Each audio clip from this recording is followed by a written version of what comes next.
नमस्कार सभी साथियों को। स्वागत करता हूं सबका इस यूट्यूब चैनल पर जिसका नाम है स्टडी विद पीएन लोधा। साथियों, रीट 2021 हेतु मनोविज्ञान का गोल्डन पेपर नंबर 18 लेकर आया हूं। देखो, साइकोलॉजी का तो यूँ मान के चलो आपके रोज पेपर आएगा, क्योंकि साइकोलॉजी लास्ट में अगर अच्छी कर लोगे, लास्ट में अगर प्रैक्टिस अच्छी हो जाएगी तो एग्ज़ाम में आपके क्वेश्चन अच्छे हो जाएंगे। और सिलेक्शन आपकी एक तो साइकोलॉजी दिलाती है, लेवल 1 में एक मैथ्स दिलाती है, लेवल 2 में साइकोलॉजी और टीचिंग मेथड और एसएसटी, ये तीनों चीज़ें सिलेक्शन दिलाती है साथियों। तो देखिएगा, यहाँ पर भी हम 30 प्रश्न करेंगे। एनसीईआरटी कक्षा 11 की किताब में से लिए गए हैं, साथ में एनसीईआरटी कक्षा 12 की किताब में से भी लिए गए हैं। एनसीईआरटी के अलावा आरबीएससी की कक्षा 11 की और आरबीएससी की ही कक्षा 12 की किताब से भी प्रश्न लिए गए हैं। और इसके अलावा और भी अन्य महत्वपूर्ण प्रश्न लिए गए हैं साथियों, तो वीडियो को पूरा देख के जाइएगा। और जिस किसी भी प्रश्न पे आपको डाउट होता है कि भाई यार इसका आंसर क्या होगा, तो उसके लिए कमेंट करिएगा, ठीक है। कुछ प्रश्न मान लीजिए कि भाई डाउटफुल हो सकते हैं, व्यक्तिगत विभिन्नता होती है, सभी की अलग अलग सोच होती है, तो उसके लिए आप कमेंट कर सकते हो। पहला क्वेश्चन देखेंगे। इसके पहले हिंदी का गोल्डन पेपर नंबर 17 अपलोड किया है, तो उस 17वें टेस्ट को जरूर देखिएगा साथियों। पहला क्वेश्चन है, विकास के परिणाम स्वरूप नवीन विशेषताएं और नवीन योग्यताएं प्रकट होती है, यह कथन किसने दिया है? गेसेल ने, हरलॉग ने, मेरिडिथ ने और डगलस एवं हॉलैंड ने। तो विकास से संबंधित उपरोक्त जो कथन कहा गया है, किसके द्वारा कहा गया है साथियों? ये हरलॉग के द्वारा कहा गया है। किसके द्वारा? हरलॉग के द्वारा। अब आपको इस क्वेश्चन में कुछ बुक्स में हो सकता है गेसेल मिल जाए, लेकिन वो मिसप्रिंट या फिर गलत होता है। गेसेल नहीं है। विकास के बारे में ये जो परिभाषा दी गई है, ये हरलॉग ने दी है। किसने दी है? हरलॉग ने। तो विकल्प नंबर आपका 2 सही है। चाहो तो आप ऑथेंटिक बुक में देख सकते हो, गूगल पे सर्च कर सकते हो, हर जगह आपको हरलॉग ही मिलेगा और हरलॉग ही इसका सही आंसर है। बाकी कुछ बुक्स में गेसेल दे रखा है तो वो गलत है साथियों, ठीक है। नेक्स्ट प्रश्न नंबर 2 को देखेंगे, तो आपके दूसरा क्वेश्चन, प्रश्न संख्या 2 है, क्रियात्मक अनुसंधान से हल की जा सकती है समाज की बुराइयां, छात्रों में धूम्रपान की लत, गांव की गंदगी और इनमें से सभी। तो देखो, क्रियात्मक अनुसंधान जो कि विद्यालय में किया जाता है, तो विद्यालय में क्रियात्मक अनुसंधान करेंगे तो सामाजिक बुराइयां उससे आप हल नहीं कर सकते। गांव की गंदगी, इसको भी हल नहीं कर सकते, क्योंकि ये मैटर विद्यालय का थोड़ा ही है साथियों। देखो, छात्रों में धूम्रपान की जो लत है वो विद्यालय का मैटर है, तो फिर आप इसको क्रियात्मक अनुसंधान के माध्यम से हल कर सकते हो। तो सेकंड विकल्प आपके दूसरे क्वेश्चन में सही है। नेक्स्ट प्रश्न नंबर 3 पे आते हैं, तो देखते हैं तीसरे क्वेश्चन को। निर्देशात्मक विकास शब्द सूचित करता है दर, सीमा, दिशा और विशिष्ट गुण। तो देखो, यहाँ पर शब्द है निर्देशात्मक, निर्देश दे करके, ठीक है। निर्देशात्मक विकास शब्द, जो शब्द है वो किसको सूचित करता है, किस शब्द को यहाँ सूचित करेगा? तो राइट आंसर है निर्देशात्मक विकास विशिष्ट गुण को सूचित करता है साथियों। किसको? विशिष्ट गुण। व्यक्ति में जो कुछ ना कुछ स्पेशलिटी होती है, कुछ विशिष्टता होती है, उसको ही निर्देशात्मक विकास सूचित करता है। तो विकल्प नंबर 4 आपका सही है तीसरे क्वेश्चन में। नेक्स्ट प्रश्न संख्या 4 पे आएंगे, तो चलिए प्रश्न नंबर 4 पे आते हैं। देखिए चौथे क्वेश्चन को, शर्म व गर्व जैसी भावना का विकास किस अवस्था में होता है? शैशवावस्था में, बाल्यावस्था में, किशोरावस्था में और वृद्धावस्था में। तो शर्म और गर्व, बालक के अंदर इन दोनों भावनाओं का विकास बाल्यावस्था में होता है साथियों। शर्म और गर्व क्यों, कैसे होता है मैं बता देता हूँ। जैसे मान लीजिए कि बाल्यावस्था में बालक खुद को यूँ समझने लग जाता है कि मैं बड़ा हो चुका हूँ, और बड़े उसे क्या समझते हैं कि अभी वो बच्चा है, ठीक है। वास्तव में होता भी छोटा ही है वो। तो उसके अंदर वो कोई कार्य करता है और हम उसको शाबाशी देते हैं तो गर्व जैसा अनुभव करता है। हम उसको कुछ ज़्यादा कह देते हैं तो उसको शर्म का अनुभव होता है। तो साथियों, इस प्रकार से दूसरा विकल्प प्रश्न 4 में सही रहेगा। तो चलिए आगे बढ़ेंगे प्रश्न नंबर 5 पर। पांचवा क्वेश्चन देखिए, पांचवें क्वेश्चन को, एक प्रक्रिया जिसके माध्यम से मानव शिशु समाज के सक्रिय सदस्य के रूप में निष्पादन करने के लिए आवश्यक कौशलों का अर्जन करना प्रारंभ करता है, उसे सीखना कहते हैं, उसे परिपक्वता कहते हैं, उसे विकास कहते हैं और उसे सामाजिकरण कहते हैं। तो पांचवें क्वेश्चन में आपको सही आंसर देना है कि भाई क्या कहा जाएगा उसे। और इस क्वेश्चन का जो राइट आंसर है कि वह प्रक्रिया जिसके माध्यम से मानव शिशु समाज के सक्रिय सदस्य के रूप में, मतलब सामाजिक प्राणी वो बनता है जिस प्रक्रिया में, तो फिर हम उसको सामाजिकरण के नाम से जानते हैं। किस नाम से? सामाजिकरण के नाम से। विकल्प नंबर आपका 4 सही है प्रश्न 5 में। नेक्स्ट प्रश्न संख्या 6 पे आएंगे। तो चलिए छठे क्वेश्चन की ओर बढ़ते हैं। आपके छठा क्वेश्चन है साथियों, अधिगम साधन व साध्य के बीच एक संज्ञानात्मक संबंध है जिसका सामान्यकरण अन्य परिस्थिति में भी किया जा सकता है। यह अधिगम का कौन सा प्रकार है? वाचिक अधिगम, नैमित्तिक अधिगम, प्राचीन अधिगम और अंतर्दृष्टि अधिगम। तो देखो प्रश्न संख्या 6 में थोड़ा सा सोचिए। पहले भी मैंने इस क्वेश्चन को कराया था, आरबीएससी की किताब में बेकायदा लिखा हुआ है ये क्वेश्चन, और वहाँ पर बिल्कुल थ्योरी में लिखा हुआ है साथियों। तो इसका राइट आंसर है अंतर्दृष्टि अधिगम, इसको कहा जाता है साथियों। जब हम अधिगम साधन और साध्य के बीच संज्ञानात्मक संबंध स्थापित करते हैं जिसका सामान्यकरण अन्य परिस्थिति में भी किया जा सकता है। एक उदाहरण देता हूँ, जैसे इसमें कोहलर है, कोपका है, वर्दीमर है, इन्होंने प्रयोग किया था चिंपैंजी पर, ठीक है, सुल्तान नामक चिंपैंजी पर।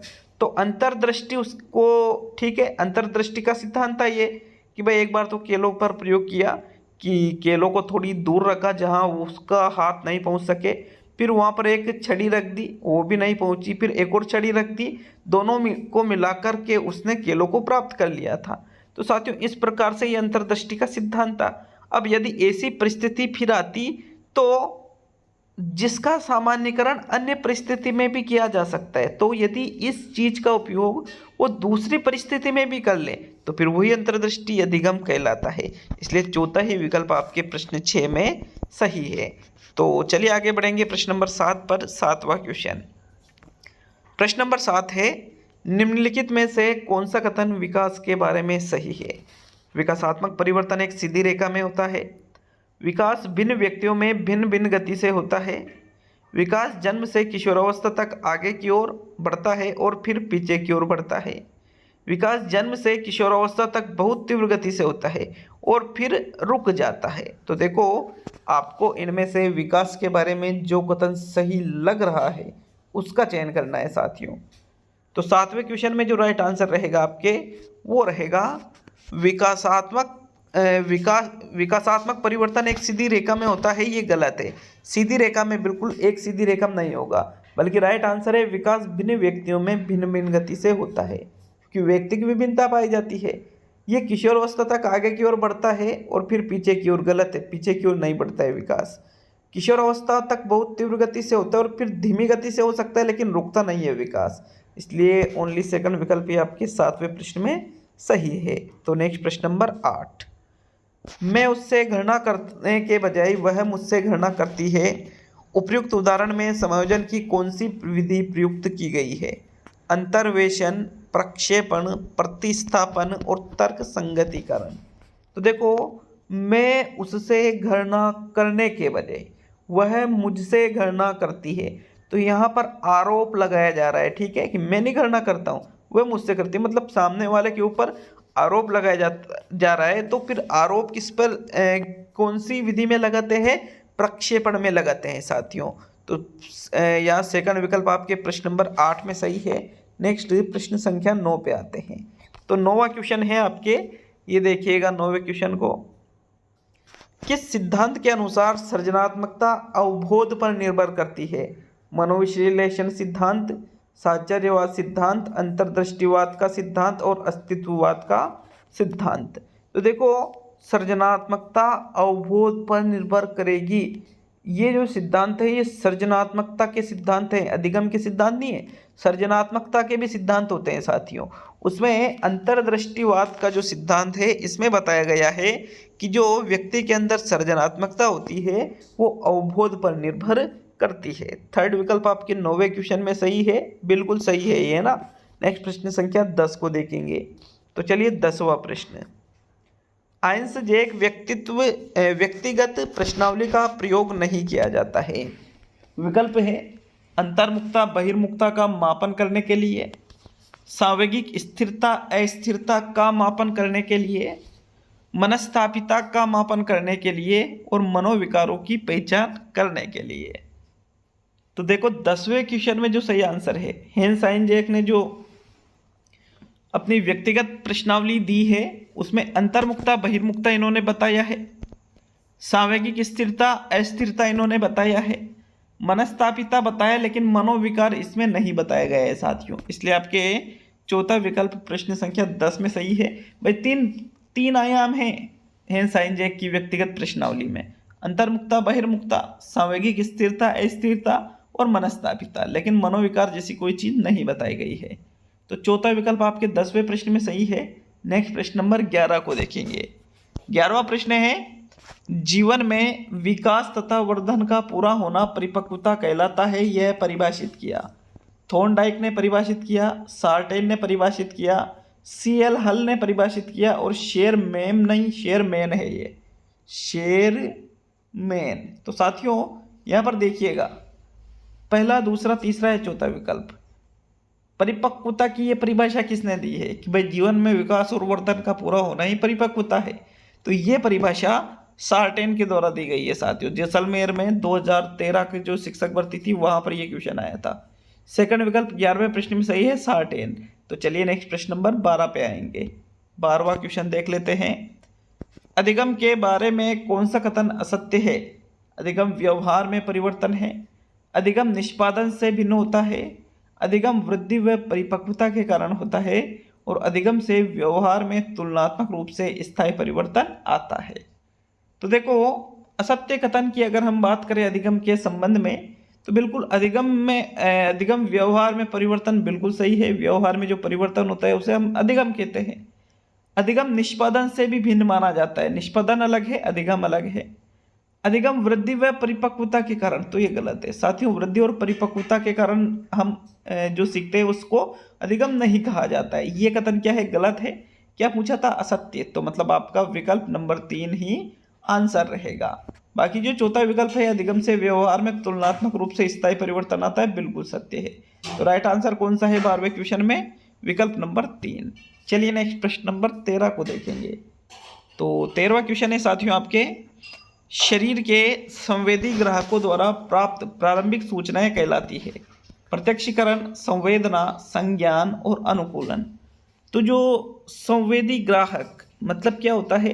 जैसे यूँ मान लीजिए कि आपको दर्द का अनुभव होता है, ठंड लगती है, गर्मी लगती है, या फिर अन्य कोई भी चीज़, ठीक है, किसी चीज़ की जलन का अनुभव आपको होता है, तो वो जो अनुभव होता है वो संवेदी ग्राहक होते हैं। इसकी जो प्रारंभिक सूचनाएं हमारे मस्तिष्क को मिलती है उसको हम कहते हैं संवेदना। क्या कहते हैं उसको? हम संवेदना कहते हैं। विकल्प नंबर आपका 2 सही है 13वें क्वेश्चन में। नेक्स्ट प्रश्न नंबर 14 पे आते हैं। तो चलिए 14वां क्वेश्चन, साइजोइड वर्ग में किस प्रकार के बालक आते हैं? मोटे, स्वस्थ तथा लंबे बालक, प्रतिभाशाली व प्रखर बुद्धि वाले बालक, दुबले पतले तथा लंबे शरीर वाले बालक और इनमें से कोई नहीं। तो भाई देखो ये जो क्वेश्चन है ये बड़ा ही यूँ कह सकते हो बड़ा कन्फ्यूजन करने वाला प्रश्न है। क्यों? क्योंकि कल मैंने इसको टेलीग्राम चैनल पे भी डाला, तो जो पहला, दूसरा, तीसरा विकल्प था, चौथे पे तो बहुत कम लोग गए थे, इनमें से कोई नहीं पे, लेकिन पहले, दूसरे और तीसरे में यूँ माने 1/3 हो गए थे। 30% के लगभग सबके ये वोट आए थे साथियों। तो फिर क्या माने इसमें? क्या माने बताओ? ये क्वेश्चन बिहार टेट में 2011 में आया था, ठीक है। 2011 में बिहार टेट में ये क्वेश्चन आया था, कक्षा 1 से 5 तक के शिक्षक बनने हेतु।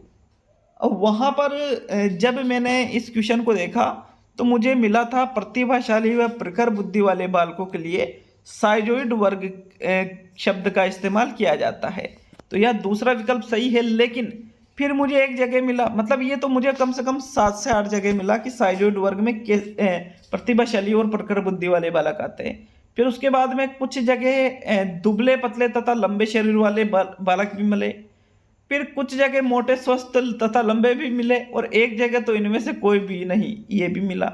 तो भाई फिर मेरा तो बड़ा ही कंफ्यूजन बढ़ गया, 25-30 जगह देखा लेकिन हर जगह अलग अलग आंसर। इसीलिए मैंने पोल करवाया था उस क्वेश्चन को कि भाई हो सकता है आपको एक निश्चित आंसर तो नहीं, फिर भी उसका कोई मतलब नहीं निकला। तो इस क्वेश्चन के लिए तो भाई मैं यूँ कहना चाहूँगा कि जो जो नीचे कमेंट में कमेंट करे, जो व्यक्ति जिसने इसका ऑफिशियल आंसर देख रखा है। अब मैंने बिहार की जो 2011 की आंसर की है वो भी डाउनलोड करनी चाहिए कि भाई आंसर की में उसका क्या मान रखा है वो देख लेते हैं, लेकिन साथियों आंसर की मुझसे डाउनलोड नहीं हुई। तो फिर इसीलिए इस क्वेश्चन को इस टेस्ट में शामिल किया है कि भाई अगर आप इस क्वेश्चन का जो ऑथेंटिक आंसर जानते हो, ऑथेंटिक, ठीक है, ऑथेंटिक होना चाहिए बिल्कुल, क्योंकि ये तो मुझे पता है कि दूसरा हो सकता है, ठीक है, दूसरा हो सकता है, कंफर्म नहीं है, है ना। तो जो ऑथेंटिक आंसर जानता है वो जरूर कमेंट करिएगा साथियों, ठीक है, प्रश्न नंबर 14 के लिए। तो भाई ये प्रश्न ही ऐसा है। नेक्स्ट प्रश्न नंबर 15 पे आते हैं।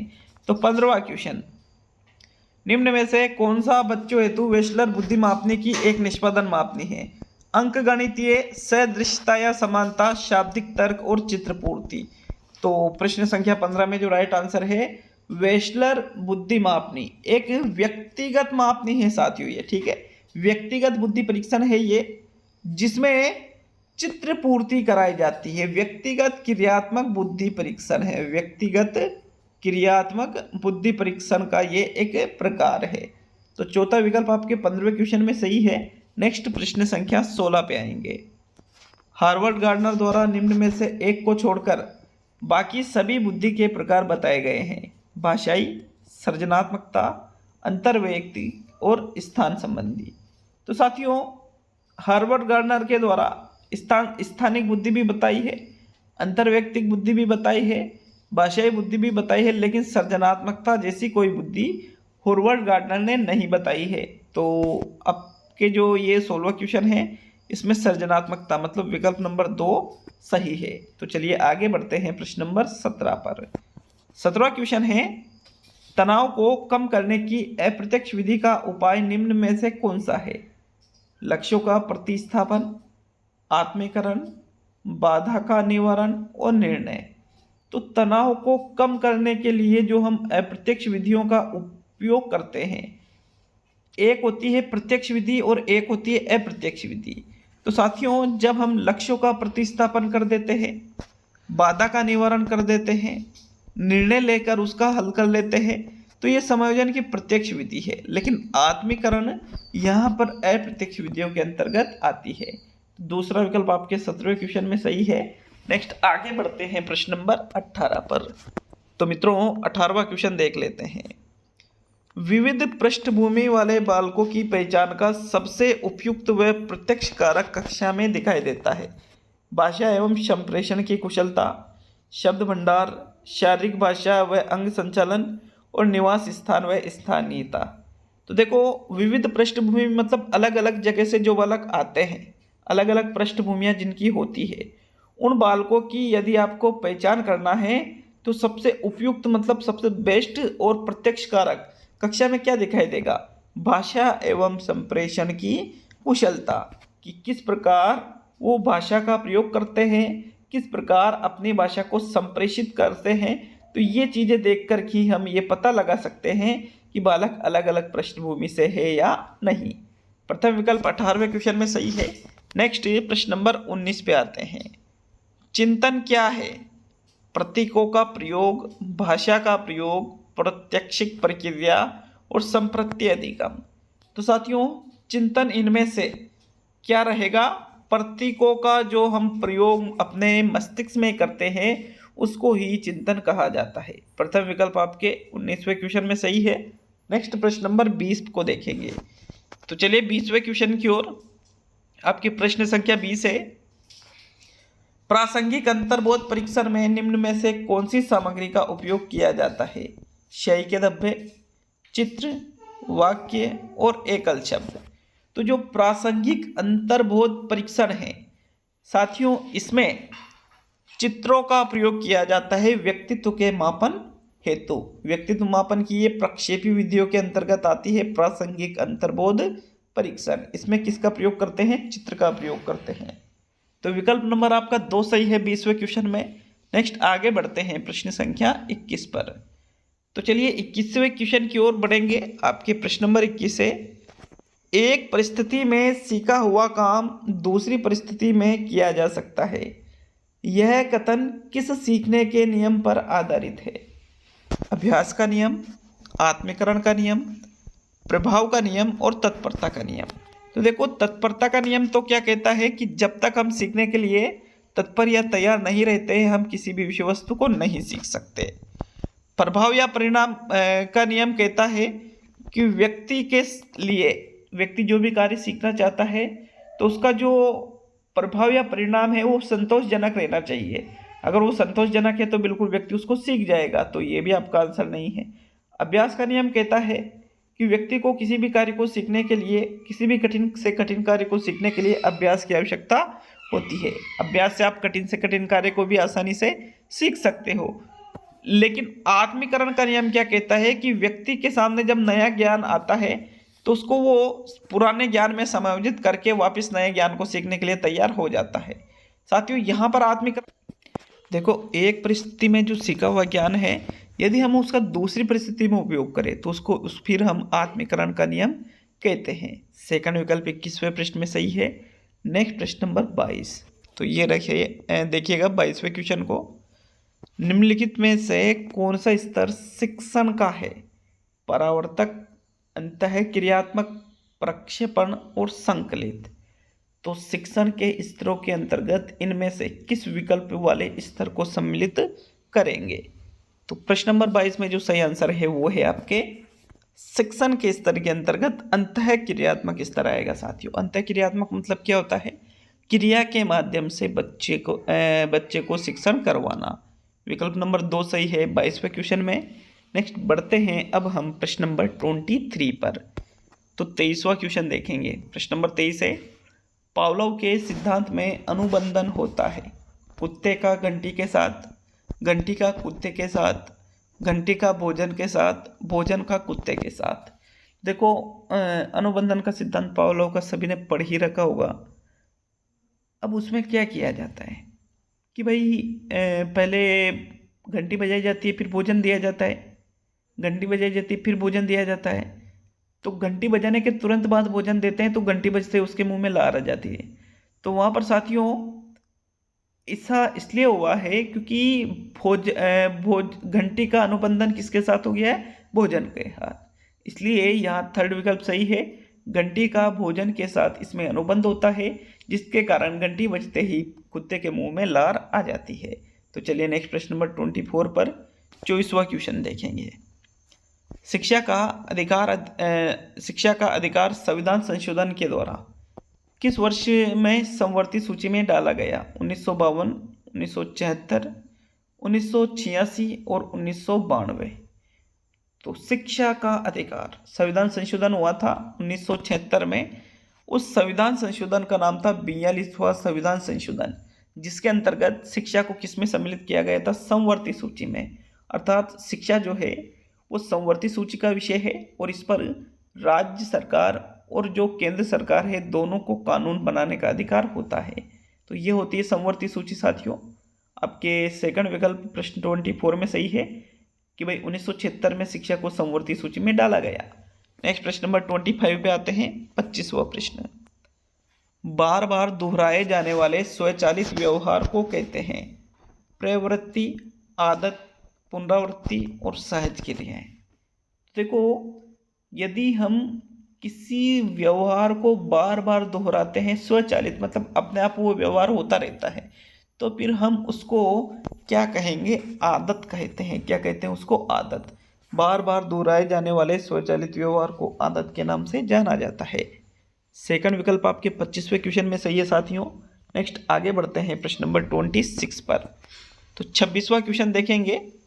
रचनात्मक मूल्यांकन का उद्देश्य है। क्या है रचनात्मक मूल्यांकन का उद्देश्य? अगली कक्षा के अनुदेशन से पूर्व प्रगति का पता लगना, ऐसे विद्यार्थियों का पता लगाना जो अपने साथियों के समकक्ष संप्राप्ति में कठिनाई का अनुभव कर रहा है, अधिगम को सुगम बनाना व ग्रेड प्रदान न करना, समय विशेष एवं विभिन्न कार्यों पर विद्यार्थियों ने कितना अच्छा निष्पादन किया है का पता लगाना। तो बताइए प्रश्न नंबर 26 में इसमें कुछ यूँ मान सकते हो कि विकल्प भी चेंज हो गए, प्रश्न भी चेंज हो गया। प्रश्न तो ये पहले भी आ चुका है, लेकिन कुछ चेंजेस के साथ में आपके सामने प्रस्तुत किया गया है। तो रचनात्मक मूल्यांकन में क्या किया जाता है, लगातार मूल्यांकन किया जाता है। ठीक है, तो इसमें साथियों समय विशेष एवं विभिन्न कार्यों पर विद्यार्थियों ने कितना अच्छा निष्पादन किया है इसका पता लगाया जाता है रचनात्मक मूल्यांकन के माध्यम से। तीसरा जो विकल्प है अधिगम को सुगम इसमें बनाया जाता है और ग्रेड प्रदान न करना।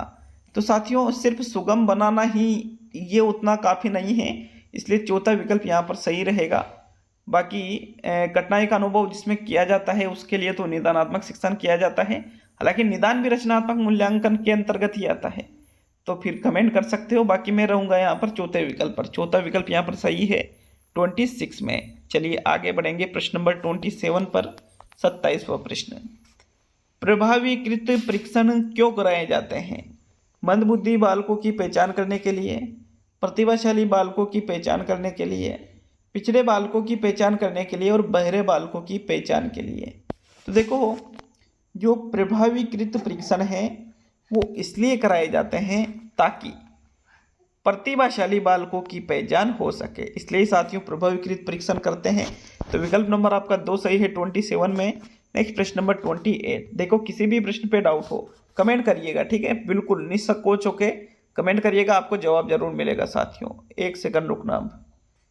तो ये देखिए 28वें प्रश्न को, आरटी 2009 के संबंध में असत्य है। असत्य कथन आरटी 2009 के बारे में, 6 से 14 वर्ष के सभी बच्चों को निःशुल्क एवं अनिवार्य शिक्षा पाने का अधिकार होगा। सभी निजी स्कूलों में कमजोर वर्ग के बच्चों के लिए 25% सीटें आरक्षित रहेगी। प्रारंभिक शिक्षा से तात्पर्य कक्षा 1 से 5 तक की शिक्षा से रहेगा और शिक्षा का माध्यम जहां तक हो मातृभाषा में होगा। तो आरटी 2009 के बारे में कौन सा कथन आपको सत्य लग रहा है? प्रश्न नंबर 28 में राइट आंसर देना है। कौन सा रहेगा साथियों? इसका जो सही आंसर है वो रहेगा विकल्प नंबर 3। प्रारंभिक शिक्षा का तात्पर्य कक्षा 1 से नहीं, 1 से 5 नहीं होता है, 1 से 8 होता है। कक्षा 1 से 5 तो प्राथमिक शिक्षा का मतलब होता है, न कि प्रारंभिक। इस आरटी 2009 के दस्तावेज में प्रारंभिक शिक्षा का अर्थ कक्षा 1 से 8 तक लिया जाता है। तो थर्ड विकल्प 28 में सही है। नेक्स्ट प्रश्न नंबर 29 को देखेंगे। एनसीएफ 2005 में बहुभाषी को एक संसाधन के रूप में समर्थन दिया गया है क्योंकि ये एक तरीका है जिसमें प्रत्येक बालक सुरक्षित महसूस करे, भाषागत पृष्ठभूमि के कारण कोई भी बालक पीछे न छूट जाए, यह बालकों को अपने विश्वास के लिए प्रोत्साहन देगा और इनमें से सभी। तो देखो जो बहुभाषीता होती है, बहुभाषीता मतलब अलग अलग भाषा बोलने वाले जो बच्चे एक ही क्लास में हैं, तो उसको संसाधन के रूप में कैसे देखा जाता है? आपको प्रश्न नंबर 29 में राइट आंसर देना है। तो इसमें क्या होता है, बिल्कुल तरीका है जिसमें प्रत्येक बालक सुरक्षित महसूस इसमें करता है, भाषागत पृष्ठभूमि के कारण कोई भी बालक पीछे न छूटे और यह बालकों को अपने विश्वास के लिए प्रोत्साहन देगा, इसलिए बहुभाषिता को संसाधन के रूप में समर्थन दिया गया है। तो चौथा विकल्प आपके प्रश्न 29 में सही है। अब आज का अंतिम और 30वां क्वेश्चन देखेंगे, लेकिन वीडियो अच्छा लगे तो वीडियो को लाइक शेयर जरूर करिएगा। और मैंने क्या कहा, अगर किसी भी प्रश्न में डाउट हो तो कमेंट जरूर करिएगा साथियों। कमेंट करके ये भी बताइए कि कितने क्वेश्चन आपके सही होते हैं। तो चलिए 30वां क्वेश्चन, निम्न में से कौन सा अधिगम को प्रदर्शित करता है? हाथ जोड़कर अध्यापक का अभिवादन करना, स्वादिष्ट भोजन देखकर मुंह में ला आना, चढ़ना भागना व फेंकना 3 से 5 वर्ष की अवस्था में, और इनमें से सभी। तो देखो अधिगम के अंतर्गत क्या आ रहा है, हाथ जोड़कर अध्यापक। तो देखो हाथ जोड़कर अध्यापक का अभिवादन करना या अधिगम का उदाहरण है। बाकी दूसरा और तीसरा विकल्प अधिगम के अंतर्गत नहीं आता है। हो सकता है आपने दूसरा भी देखा हो, तीसरा भी देखा हो, लेकिन वो गलत टाइप है साथियों। ठीक है, जो फाइनल आंसर की है रीट का क्वेश्चन है ये तो, है ना, तो उसमें प्रथम विकल्प को ही सही माना गया था 30वें प्रश्न में।